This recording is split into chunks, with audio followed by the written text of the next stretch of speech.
A third model, Chapter 21 in Walsh, the McMaster's model, A View of Healthy Family Functioning. This is also an attempt to derive a definition of a healthy, normal family. May or may not be successful depending on what we're looking at.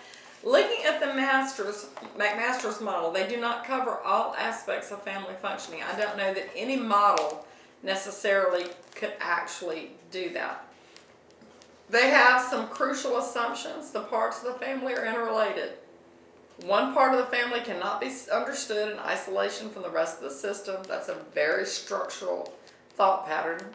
Family functioning cannot be fully understood by simply understanding each of the parts, very much Gestalt. A family's structure and organization are important factors determining their behavior. Transactional patterns, think knowledge, of the family system are the most important variables in the shape of the behavior of the family members.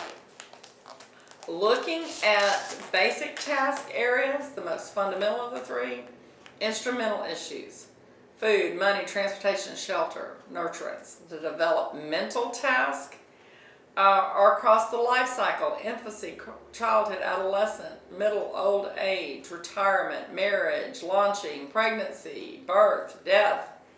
The hazardous tasks are things like illness, accident, loss of income, job change, divorce, those things. Dimensions of family functioning, 6 dimensions: problem solving, communication, roles, affective responsiveness, affective involvement, and behavior control. Looking at problem solving, identifying it, communicating it to the appropriate person, development of an action, decision, action, monitoring the action, evaluation. It's very much a decisional balance. It's an action plan. Communication, is it clear and direct, clear and indirect, mask and direct, mask and indirect?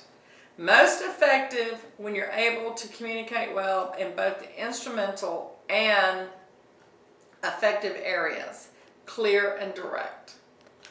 Roles, necessary family functions, effective functions, mixed functions. It's most effective when all family functions have clear allocations to appropriate individuals.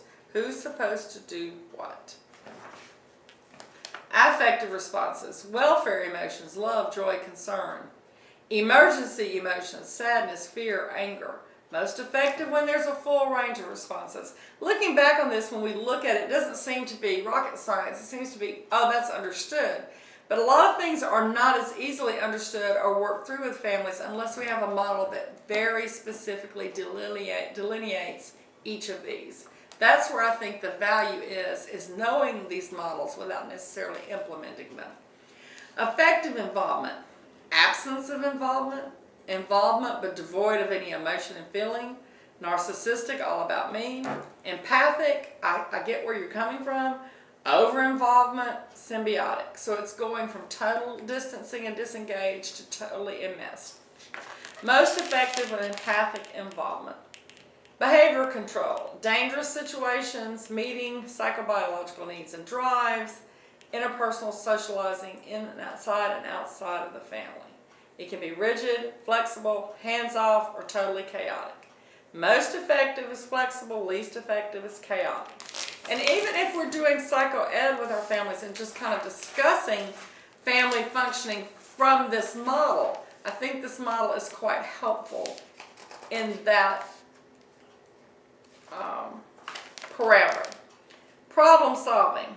How do we function and get around what we're doing? Do we have an instrumental problem, basic in nature, food, money, or do we have an affective? Anger, sadness, depression, loneliness, low self-esteem. Action plan, pretty easy to understand. Communication. Do we use I statements? Do we maintain respect in communication? Do we tell someone different? How is it that we function with each other in our communication skills? Do we scream and shout at our children and our partners? Role functioning. What are our roles? What resources do we have? How much nurturance and support do we have? Adult sexual satisfaction and gratification.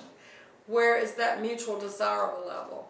our personal development, to follow our own autonomous goals, maintenance of the family system as a whole, with decision-making, boundaries, behavior control, household financial functions, and health-related functions for all members, and who is assigned which task. Looking at clinical descriptions, they give you a case study on page 592, and they also give you variations within normal for that. 594, affective responsiveness, distinguishing between welfare emotions and emergency emotions, positive and negative. And when are those emotions, when are they most appropriate? Affective involvement. Do I show love and nurturing and caring for you in these different issues? Or do I just provide caretaking devoid of love? Or am I so involved with my children, like the hovering mother, the helicopter mother, the zookeeper mother, with the child in the playpen their entire developmental time until they learn to walk? How am I so involved with you that there's no room for you to individuate and move across regular life skills and goals and levels and stages? Behavior, rigid behavior controls with minimal negotiation, flexible, that's reasonable, laissez-faire, where children are hands-off, raising themselves, and total chaotic behavior control with where there is no understanding. It can be very rigid, very punitive at one moment, completely hands-off the next moment. The third little section of that could be an attempt to show love and caring and concern until there is no understanding on the part of the family members what will be coming next. Researching normal families, the silent majority, page 598, has kind of a case study that you can look at. The London study, the Ontario study, the retirement study, the psychometric study, the Quebec group. All of those studies are there to support the McMaster's model. The instruments help assess family functioning in a variety of populations, particularly those in which one member has a severe illness, severe depression, bipolar, schizophrenia, and those kind of things. This particular model developed a research protocol that helped families go to a medical doctor, psychiatrist, support groups, identifying children at risk, looking for community resources to gain insight, and a lot of parenting programs have come forth out of these three models as a whole. Hope this was helpful to you, and we will finish up